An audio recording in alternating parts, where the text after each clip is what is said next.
The Anglicans preferred to conquer and rule rather than annihilate, as this approach allowed them to expand their territory and consolidate their power without overextending their resources. However, the system was not foolproof, and conflicts over tribute and the terms of protection often led to skirmishes and uprisings. The Anglicans, with their superior military technology and disciplined forces, were usually able to suppress these revolts, but the cost was often high. Long-term impact on Anglian society. The complex relationships between the Anglicans and the native tribes had a profound impact on the development of Anglian society. The frontier regions where these interactions were most intense became a testing ground for the kingdom's policies and strategies. The constant pressure of defending and expanding the frontier shaped the character of the Anglicans, fostering a culture of militarism, discipline, and a deep sense of divine purpose. The struggles of the frontier also influenced the kingdom's military tactics. The Anglicans learned to adapt to the terrain and the guerrilla tactics of the native tribes, developing new strategies that would serve them well in future conflicts. The experience of fighting against the Massachusetts in King Harold's War in particular taught the Anglicans the importance of maintaining a technological edge and the dangers of underestimating their opponents. Culturally, the interactions with the native tribes left a lasting mark on Anglian society. While the strict barriers to intermarriage and cultural exchange were largely maintained, the frontier regions saw a degree of blending and adaptation that would not have been possible in the more settled areas. Some Anglicans adopted aspects of native dress, food, and even warfare, while the tribes that came under Anglican rule often incorporated elements of Anglican religion and governance into their own societies. The legacy of these interactions was complex. On one hand, the Anglicans had successfully expanded their kingdom and established a system of rule that allowed them to dominate the native populations. On the other hand, the tensions and conflicts that arose from this expansion left deep scars that would continue to influence Anglian society for generations to come. The struggles of the frontier were a defining aspect of Anglia's early history in the New World. The complex relationships between the Anglicans and the native tribes, marked by both conflict and cooperation, shaped the kingdom's expansion and its identity. The strict cultural and legal barriers imposed by the Anglicans, along with their system of conquest and tribute, ensured that they maintained control over the territories they claimed. But these strategies also created lasting divisions and tensions. As Anglia continued to grow, the lessons learned on the frontier would guide its future expansion, as well as its interactions with other cultures and peoples. The legacy of these early struggles would be felt in the kingdom's laws, military practices, and cultural norms, as Anglia forged its path in the New World. Chapter 15, The Reign of King Edmund I, Consolidation, Conflict, and the Birth of a New Kingdom. Ascension and Early Reign. When Edmund I ascended to the throne in 1157, he inherited a kingdom that was strong, expansive, and poised for further growth. His father, King Harold II, had left a legacy of military victories and territorial expansion, establishing Anglia as a dominant force in the New World. Edmund, well prepared for leadership, initially focused on consolidating the gains made during his father's reign and strengthening the kingdom's internal structures. However, Edmund's early reign was not without challenges. Beneath the surface of Anglia's apparent stability, tensions simmered among the nobility, particularly with those who felt that the crown's growing power was eroding their traditional rights. Among these discontented nobles was Edmund's own younger brother, Ethelred. The rebellious plot. Ethelred, a charismatic and ambitious figure, harbored deep resentment towards Edmund. Although the oldest brother usually was considered the heir apparent, it was not unknown in Norse and Saxon history to elect younger brothers as kings. Ethelred believed that his military prowess and popularity among certain factions of the nobility could secure him the crown. Secretly, he began gathering support among those nobles who were dissatisfied with Edmund's centralization of power. Ethelred's plan was bold. He sought to convince the Witan, the council of nobles and clergy, to elect him king in place of Edmund. He portrayed himself as a champion of the old ways, a defender of the rights of the earls and thanes against the encroachments of the crown. Ethelred's rhetoric resonated with some, particularly those who felt marginalized by Edmund's policies. However, the plot was not as secret as Ethelred believed. One of Edmund's most trusted advisors, who had been monitoring the movements of the discontented nobles, uncovered the conspiracy. The advisor, though conflicted, being Ethelred's childhood friend, chose loyalty to Edmund over family ties and brought the plot to the king's attention. The failed coup and its consequences. Edmund acted swiftly and decisively. He convened the Witan and exposed Ethelred's plot, presenting evidence of his brother's treachery. The majority of the Witan, already loyal to Edmund and wary of the instability that Ethelred's coup might bring, rejected Ethelred's bid for the throne. The coup attempt failed, but Edmund, rather than resorting to bloodshed, chose a path of cautious clemency. In a remarkable move, Edmund offered his brother a way out. Recognizing the dangers of executing a royal family member and the potential for civil war, Edmund proposed a compromise.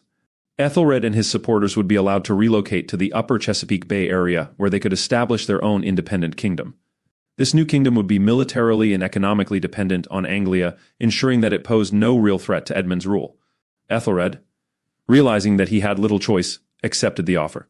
Thus, a peace was made, and Ethelred, along with his followers, departed to the Chesapeake Bay area.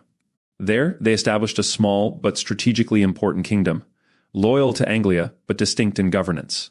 The birth of a new kingdom, and the pressure valve. The creation of Ethelred's independent kingdom was a unique solution to a potentially destabilizing conflict. It marked the first and last significant rebellion against the crown for over 300 years, setting a precedent that would have lasting implications for Anglia's political landscape. The ability to move west and found new settlements became a pressure valve for the kingdom. Disgruntled princes, earls, or other noblemen who might otherwise have sought to challenge the crown found an alternative in the vast uncharted territories to the west. Rather than engaging in destructive dynastic wars, as was common in Europe, they could establish new domains under the nominal authority of the crown, contributing to the kingdom's expansion while avoiding internal strife. This practice of outward expansion as a means of conflict resolution allowed Anglia to maintain a remarkable degree of internal stability. As new settlements were founded, they extended the reach of the kingdom while also providing opportunities for ambitious nobles to carve out their own territories without threatening the unity of the realm. Consolidation and growth after the crisis. With the threat of civil war averted, Edmund turned his attention back to the consolidation and growth of the kingdom. He continued to strengthen the administrative and military structures of Anglia, ensuring that the crown's authority was firmly established across the kingdom's vast territories. The creation of the new kingdom under Ethelred, though a potential source of future conflict, ultimately reinforced Edmund's position, as it demonstrated his ability to handle internal dissent with both strength and wisdom. Edmund also focused on economic development, promoting trade and agriculture in both the established regions of Anglia and the new territories along the Mississippi River. The kingdom's prosperity continued to grow, supported by the stability that Edmund's policies provided. Culturally, the kingdom flourished under Edmund's reign. The arts and learning were promoted, with the establishment of new institutions of education and the patronage of scholars, artists, and musicians. The Anglican Church continued to play a central role in the life of the kingdom, providing moral guidance and supporting the crown's efforts to maintain unity and stability. The legacy of Edmund's reign. King Edmund I's reign was marked by both consolidation and crisis. His handling of his brother's rebellion set a precedent for how internal conflicts would be managed in the future, ensuring that Anglia would not be torn apart by the kind of dynastic wars that plagued Europe. The creation of Ethelred's independent kingdom provided a model for peaceful resolution of disputes within the royal family and the nobility, contributing to the kingdom's long-term stability. Edmund's legacy was one of strength tempered by wisdom. He navigated the complexities of ruling a growing kingdom with a steady hand, maintaining the unity of Anglia while allowing for the expansion that would define the kingdom's future. By the time of his death in 1185, Edmund had secured his place as one of Anglia's great monarchs, leaving behind a kingdom that was prosperous, stable, and ready for the challenges of the future.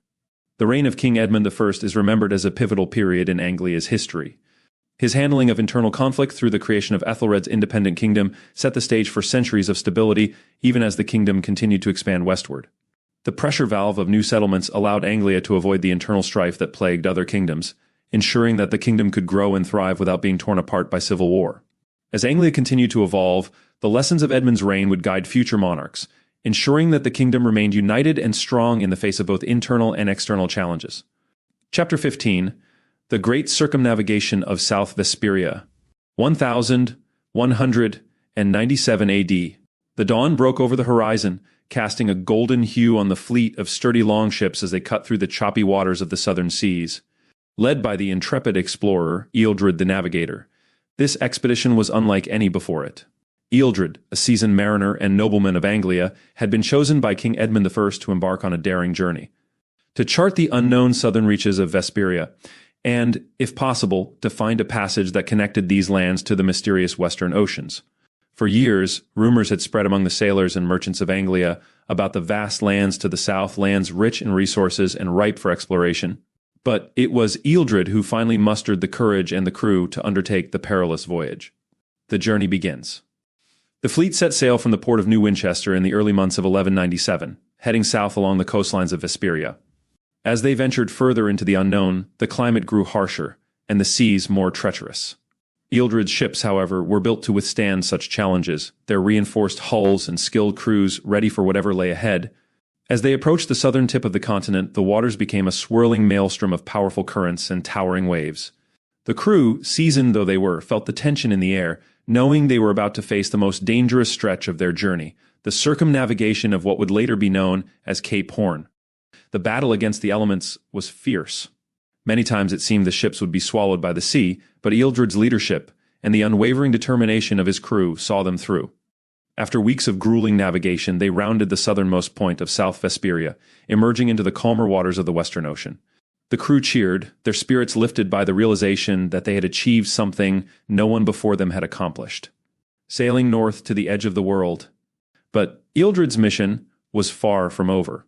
Having successfully navigated the southern tip of the continent, he now turned his ships northward, determined to chart the western coastline of the entire landmass.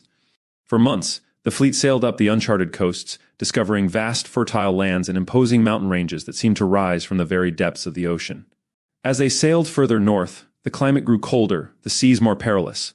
Yet the sight of the majestic landscapes, towering cliffs, dense forests, and teeming wildlife spurred the crew on.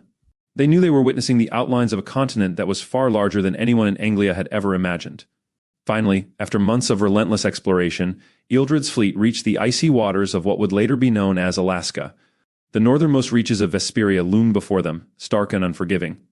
Here, amidst the frozen seas and towering glaciers, Ealdred and his crew realized the full magnitude of their discovery.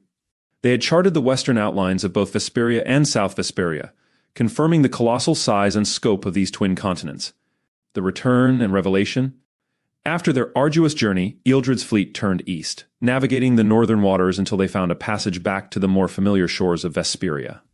When they finally returned to New Winchester, the news of their success spread like wildfire.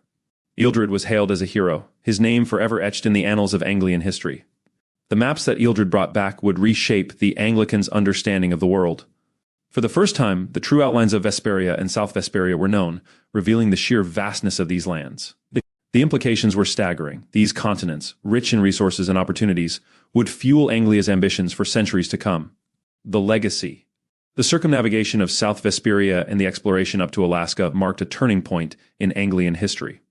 It not only proved the immense scale of the continents, but also solidified Anglia's position as the foremost maritime power of the age. The knowledge gained from Ealdred's journey would guide future explorers, traders, and settlers as they expanded their reach across the New World. Ealdred the Navigator became a legend, his story told and retold by generations of Anglians who marveled at his courage and skill. His voyage had opened the door to a new era of exploration and expansion, laying the foundation for the Anglian Empire that would one day stretch from the icy reaches of the north to the southernmost tip of Vesperia. In the years that followed, Anglia would continue to explore, conquer, and settle these vast lands, driven by the same spirit of adventure that had led Ealdred to circumnavigate South Vesperia and sail to the edge of the world. This distinction would have a profound impact on the development of Anglia, both during and after the Black Death. The continued trust in the Anglican Church and the kingdom's strong religiosity would shape its cultural, political, and religious landscape in significant ways. Let's incorporate this into the Kings of Anglia list. House of Godwinson. First, Harold, 1100s to 1126. Key highlights. Established the Kingdom of Nova Anglia in 1100s. Led successful campaigns against native tribes, securing key coastal and inland territories. Cultural achievements. Founded the capital at Winchester, Plymouth, initiating the construction of the first Anglican cathedral. Diplomatic relations formed early alliances with native tribes like the Wampanoag, which helped secure the kingdom's borders. Religious developments supported Father Alfred in establishing the Anglican Church, setting the foundation for its central role in society. Remembered as the father of the Anglicans and an ideal king. 2. Harold II, 1126 to 1157. Key highlights. Continued his father's expansionist policies, including the settlement of Long Island. Military campaigns fought King Harold's War, 1129 to 1134, against native tribes, securing Anglia's dominance over New England. Cultural achievements promoted the establishment of monastic schools to educate the clergy and nobility. Diplomatic relations maintained and expanded alliances with native tribes, while also cautiously engaging with Norse settlements in Vinland. Economic developments encouraged the growth of coastal trading ports, laying the groundwork for future economic expansion. Ensured the kingdom's internal stability, setting the stage for future expansion. 3. Edmund, 1157 to 1185. Key highlights. Focused on consolidating and stabilizing the kingdom after his father's wars. Succession crisis successfully managed the rebellion of his younger brother Ethelred, allowing Ethelred to establish an independent but dependent kingdom in the upper Chesapeake Bay. Religious developments supported the establishment of new bishoprics as the kingdom expanded westward. Technological advancements promoted innovations in shipbuilding, aiding in the exploration and defense of Anglia's growing territories. Cultural achievements commissioned the first written history of the kingdom, preserving the legacy of the early kings. Economic developments promoted economic growth, trade expansion, and the development of inland markets. Diplomatic relations strengthened ties with Vinland and cautiously opened limited trade with European powers, though with restrictions. Ensured a peaceful and prosperous reign, which left Anglia stronger and more unified. 4. Alfred, 1185 to 1210. Key highlights. Led the bold conquest of Mexico, significantly expanding Anglia's territory and wealth. Military campaigns successfully waged war against the Mexica and other Mesoamerican peoples, securing vast territories.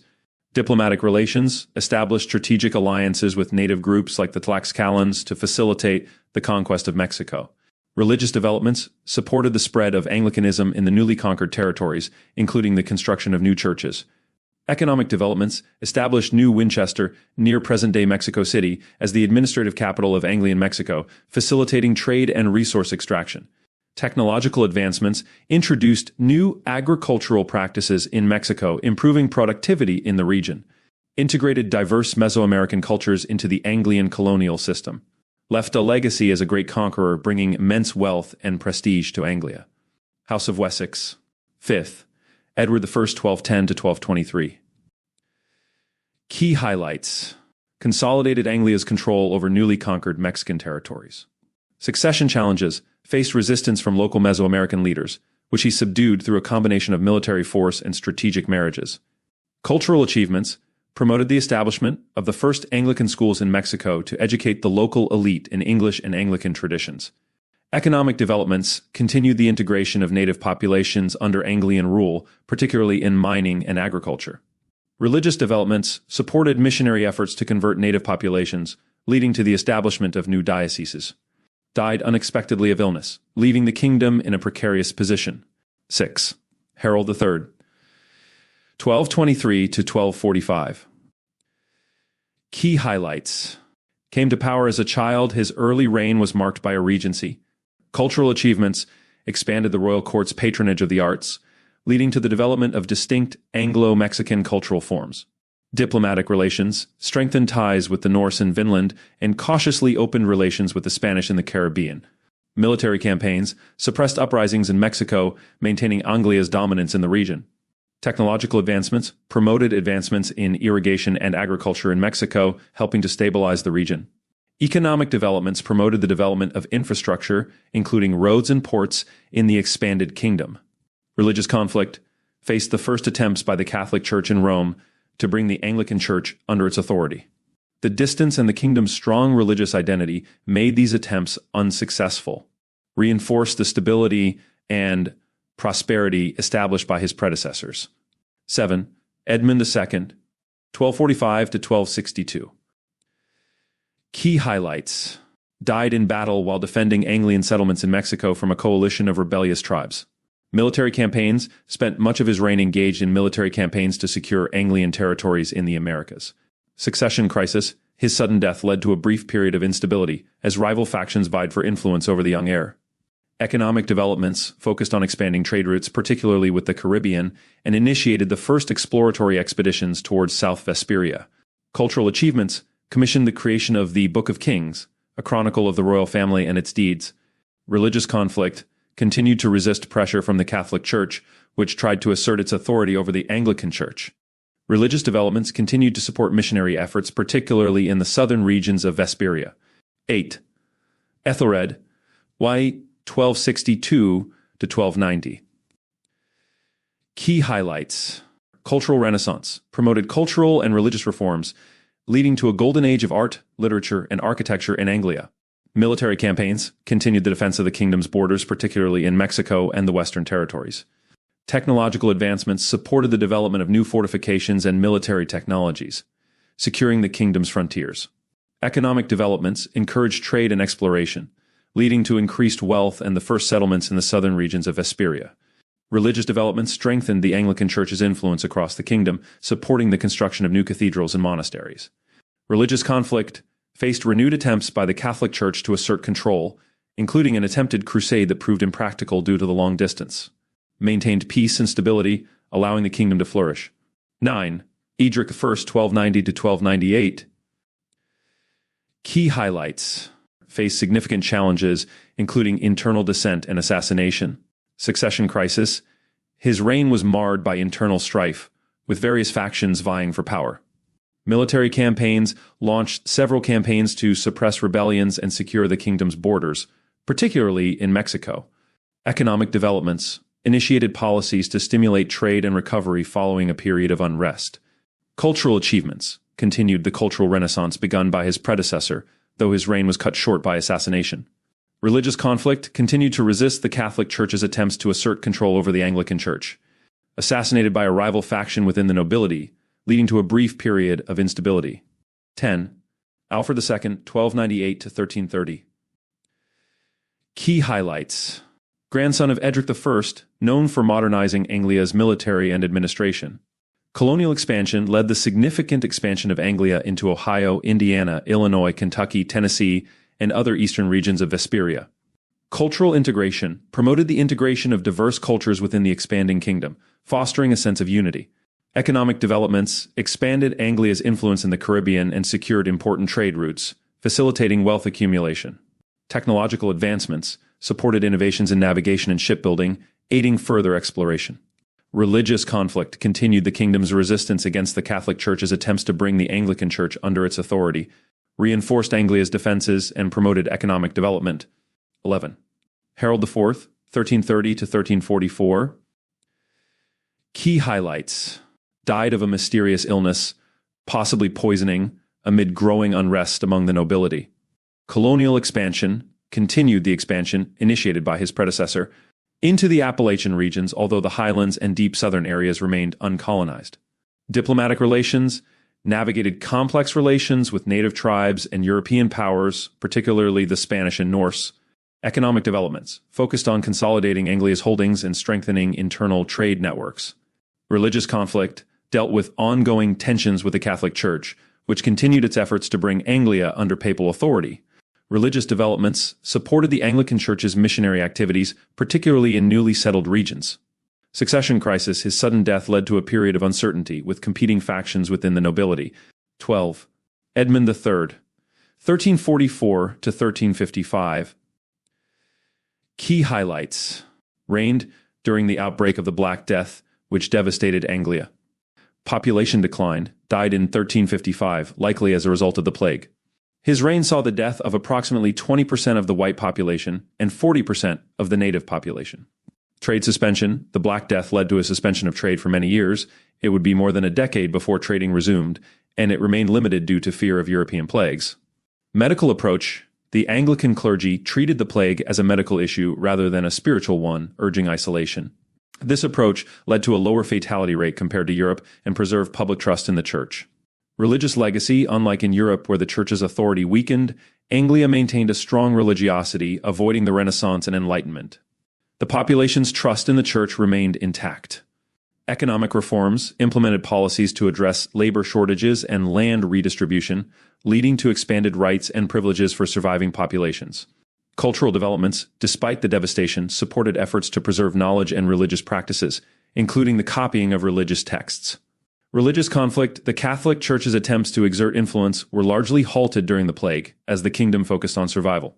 Succession crisis. His death during the plague led to a brief power struggle before the succession was resolved. 13. Alfred III, 1355 to 1380. Key highlights. attempted to recover and stabilize the kingdom in the aftermath of the Black Death. Economic recovery implemented economic reforms to address the labor shortages and revive trade, albeit on a more limited scale. Military campaigns launched campaigns to reassert control over rebellious regions, particularly in Mexico. Cultural achievements promoted the arts as a means of unifying the kingdom, commissioning works that celebrated the resilience of the Anglicans. Religious developments continued to support the Anglican Church's efforts to rebuild and strengthen its influence, particularly in the devastated regions.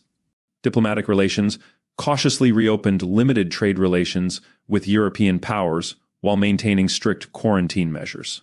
Religious conflict dealt with a renewed but weakened effort by the Catholic Church to assert influence, which ultimately failed due to Anglia's strengthened religious identity. 14.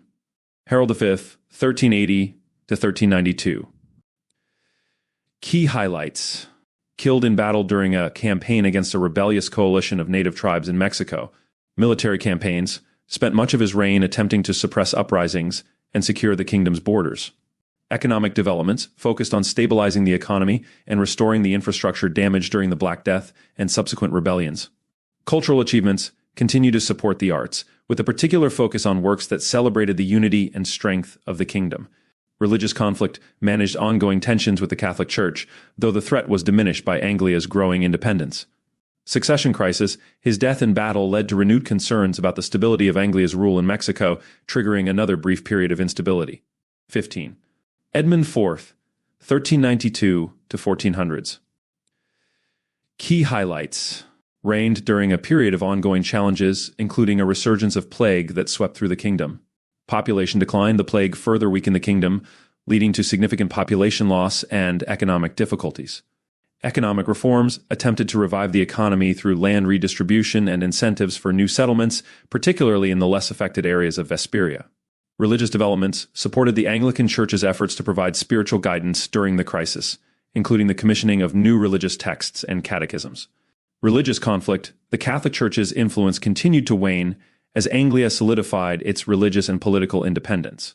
Succession crisis: his death sparked a succession crisis that would influence the early 15th century as multiple claimants vied for the throne in a weakened and vulnerable kingdom.